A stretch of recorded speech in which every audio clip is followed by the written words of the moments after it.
आजकल social media एक ऐसा प्लेटफॉर्म है जिस पर लोग अपनी किस्मत आजमाना चाहते हैं। इस दौड़ में कई लोग तो बहुत आगे निकल जाते हैं, उनकी जो किस्मत है वो चमक जाती है।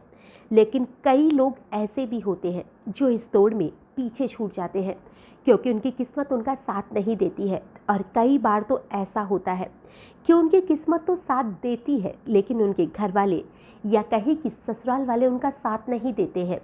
आज जो मैं आपको घटना सुनाने वाली हूँ, इस घटना में भी कुछ ऐसा ही होता है जिसमें कि पत्नी को रील्स बनाने का बहुत शौक था, लेकिन उसके पति को ये बात बिल्कुल पसंद नहीं आती थी।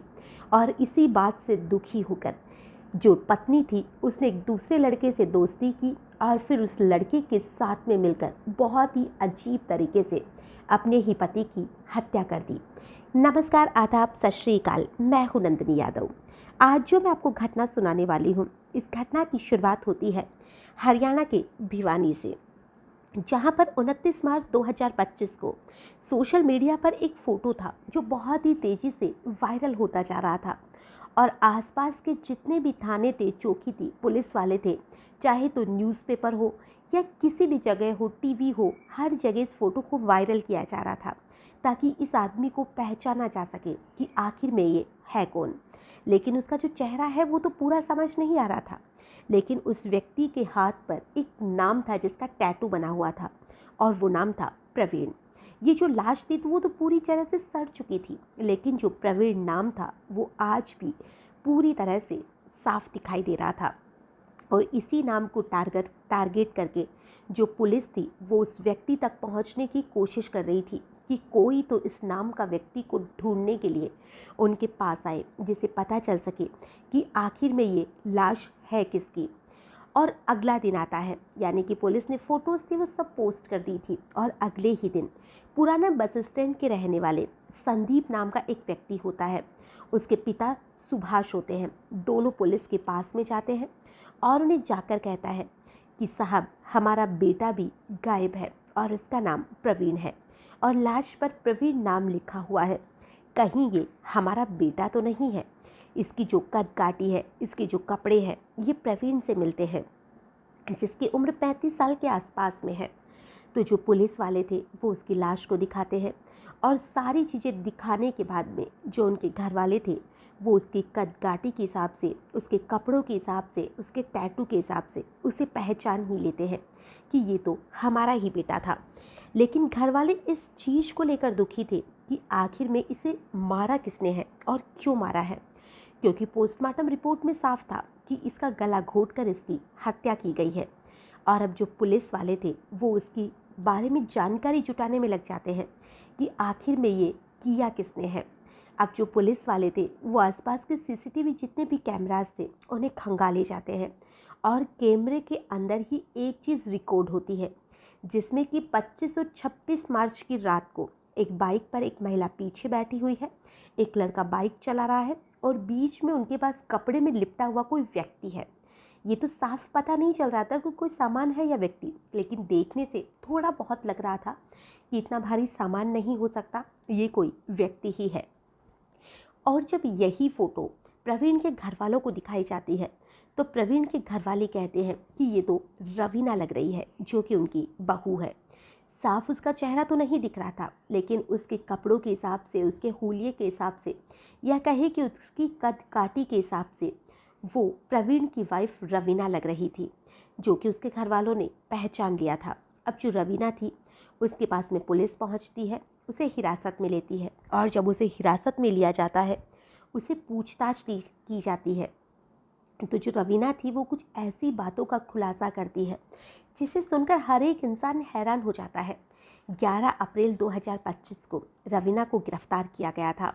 और अगर रवीना के बारे में हम आपको बताएं तो जो ये रवीना है वो रेवाड़ी के कौसाली तहसील का एक गांव लगता है, वहीं की रहने वाली है।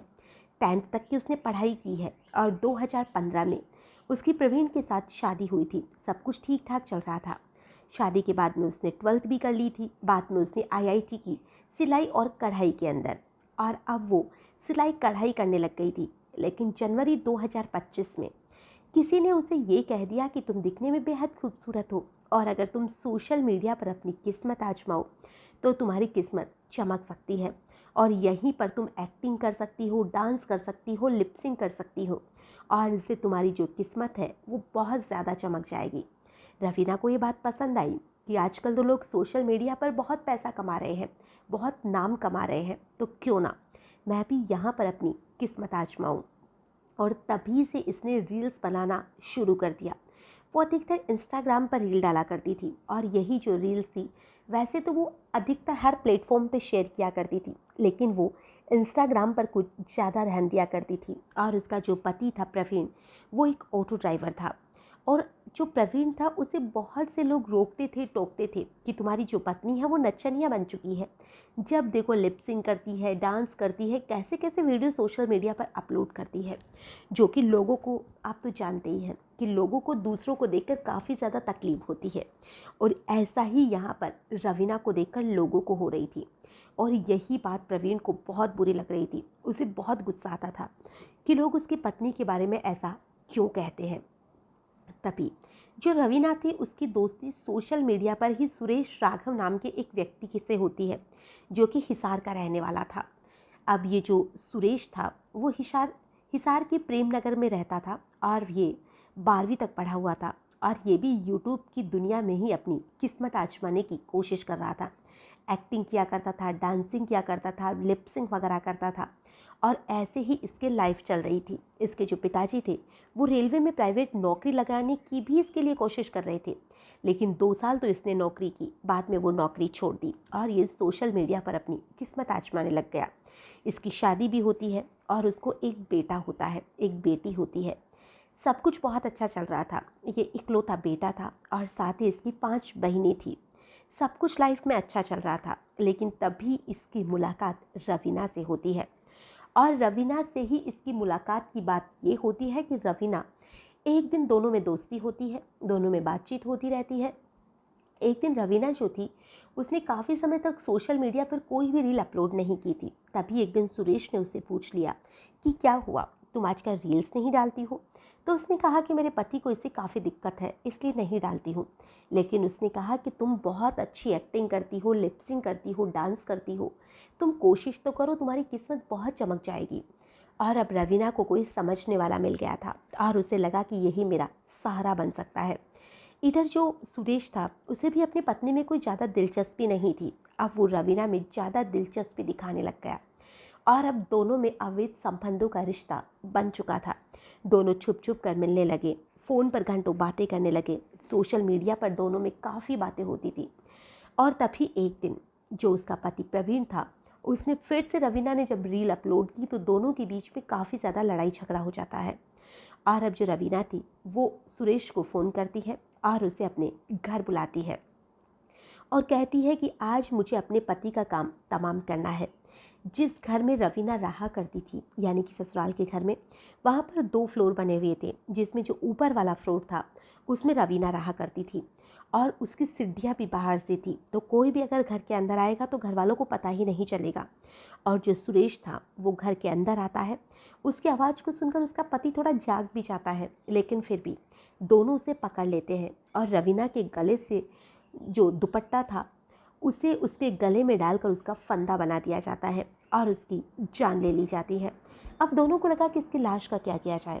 अब वो उसकी लाश को एक कपड़े में लपेटते हैं और रात को 12:30 बजे वो उसको चादर में लपेट कर बाइक पर बिठाते हैं और वहाँ से निकल जाते हैं। और 6 किलोमीटर दूर एक निदोड़ रोड पड़ती है, वहीं पर जाकर एक ड्रेन का जो पानी था वहाँ पर उसे डाल दिया जाता है। ऊपर से झाड़ियाँ भी डाल दी जाती है ताकि जो लाश है वो सड़ जाएगी और किसी को कुछ पता भी नहीं चलेगा और वो कह देगी कि उसे नहीं पता कि उसका पति कहाँ गया है।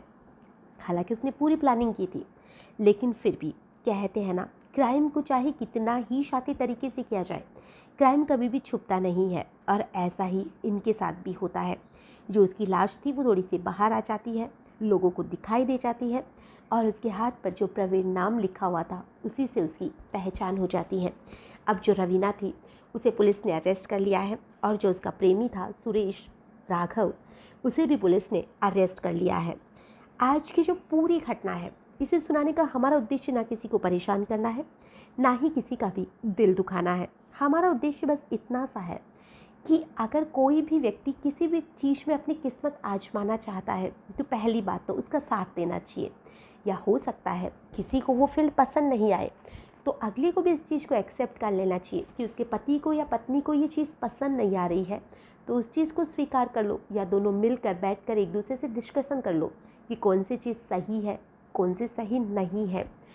तभी जाकर कोई रास्ता निकलता है। और अगर फिर भी आप दोनों में नहीं बनती है तो आप तलाक ले सकते हैं, लेकिन किसी को मारना कहाँ का रास्ता निकलता है, कहाँ की ये चीज़ें सही है। और आजकल तो पत्नियां पतियों को इस तरह से मार रही है जैसे तो ये बहुत ही नॉर्मल सी चीज़ हो चुकी है। हर दिन एक ऐसा केस निकल कर सामने आता है जिसमें कि पत्नी ने पति की हत्या कर दी। हालांकि ऐसे बहुत से केस हैं जिसमें पति भी पत्नी की हत्या करते हैं, लेकिन आजकल उल्टा होने लग गया है। और जिस केस में पत्नी पति की हत्या करती है वही केस आजकल हाईलाइट हो रहा है। आज के लिए बस इतना ही, फिर मिलेंगे किसी नई घटना में। तब तक के लिए नमस्कार।